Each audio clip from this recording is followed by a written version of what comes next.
جو تقریب حضور سے صحابہ سے ثابت ہے ضرور کرو ضرور کرو ضرور کرو. ابو علیہ بالنواجذ، اپنے دانتوں سے پکڑ لو اس کو. اور جو تقریب ثابت نہیں حضور سے اور صحابہ سے، یقیناً یہ کہیں باہر سے آئی ہے. یا تو ہمارا خاندانی پس منظر جو ہے، اکثر تو ہندوؤں سے مسلمان ہوئے. نمبر ایک، نکاح مسجد میں.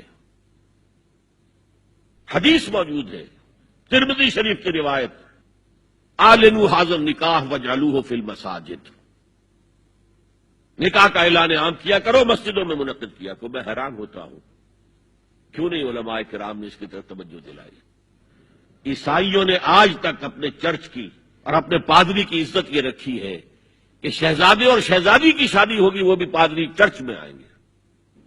نمبر دو، نکاح کے موقع پر کوئی دعوت طعام نہیں، کوئی ثابت نہیں. دعوت طعام صرف ایک ہے، وہ ولیمہ ہے. اور اس قدر معقول بات ہے، سب باپ اپنے سینوں پر ہاتھ رکھ کر سوچیں اور میری بات سنیں. کیا بیٹی کو گھر سے رخصت کرنے کا وقت جو ہے وہ خوشی کا وقت ہوتا ہے؟ خوشی نہیں ہے وہاں، صرف یہ ہوتا ہے اے سائی آف ریلیف کہ ایک ذمہ داری کا بوجھ تھا، اللہ نے آج پورا کرا دیا، اتروا دیا بوجھ. تو ان سے مرغ پلاؤ کھانا اور متنجن کھانا کوئی معقول بات نہیں ہے.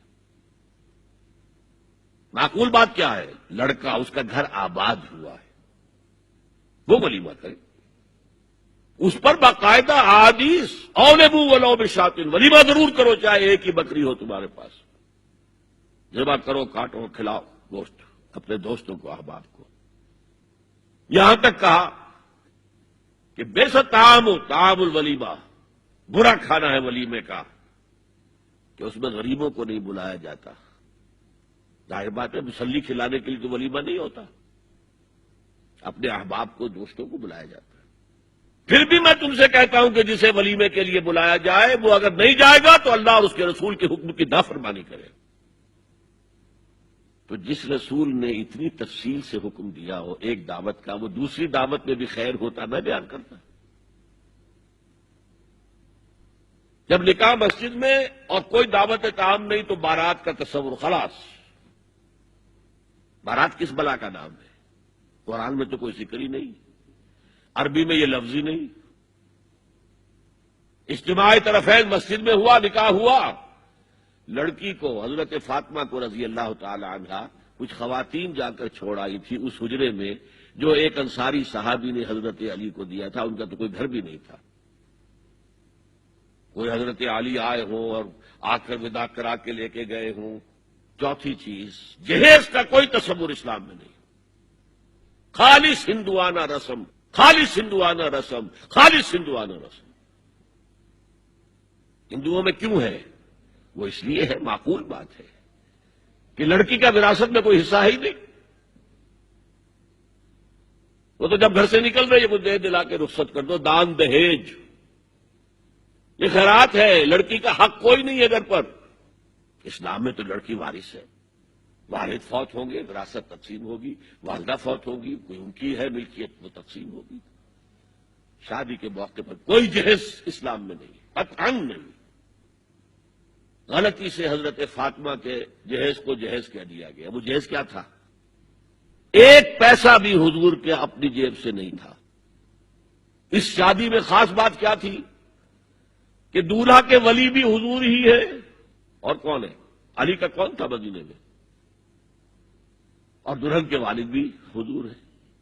اب حضور پوچھتے ہیں حضرت علی سے، تمہارے پاس مہر دینے کے لیے کچھ ہے؟ عرض کیا میرے پاس تو کچھ نہیں. وہ فقراء صحابہ میں سے تھے. فرمایا مہر تو دینا ہے، تمہارے پاس ایک زرہ ہوتی تھی. جی ہاں زرہ تو ہے. انہوں نے یہ سمجھا زرہ تو جہاد کے لیے ہے، کوئی وہ دولت تو نہیں ہے. فرمایا جاؤ اسے بیچو یا گروی رکھ کے قرض لے کر آؤ.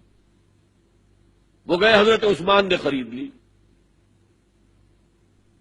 اور کچھ دنوں کے بعد واپس کر دی ہدیتاً. یہ زرہ میں ہدیہ آپ کو کر رہا ہوں. اس وقت اگر کہتے چھوڑو علی، کہاں تو لو میں پیسے دے دیتا ہوں تمہیں، تو ان کی طبیعت پر بار ہوتا. اس پیسے سے حضور نے کچھ پیسے گھر بھیجے اندر، دلہن کو ذرا تیار کر دو اور کچھ پیسوں سے وہ ایک گدا جس میں کھجور کی کھال بھری ہوئی تھی اور 2 تکیے جس میں کھجور کی کھال بھری ہوئی تھی، ایک مشکیزہ کنویں سے پانی تو لانا ہی ہے نا، ایک چکی جو ہو یا گیہوں ہو پیسنا تو ہے نا، کوئی 1-2 برتن اور اللہ اللہ خیر صلی اللہ، یہ تھا جسے جہیز کہتے ہیں، جس میں 1 پیسہ بھی حضور کا شامل نہیں ہے۔ وہ حضرت فاطمہ کا مہر تھا جس سے بنایا گیا، ورنہ مدینے ہی میں دوسری آپ کی صاحبزادی کا نکاح حضرت عثمان سے بھی ہوا، کہیں ذکر ہے جہیز کا؟ حضرت عثمان کا گھر بھرا ہوا، ہر چیزیں موجود، وہاں تو جہیز کا تذکرہ نہیں۔ بہرحال یہ شادی کو آسان کرو، زنا کو مشکل بناؤ۔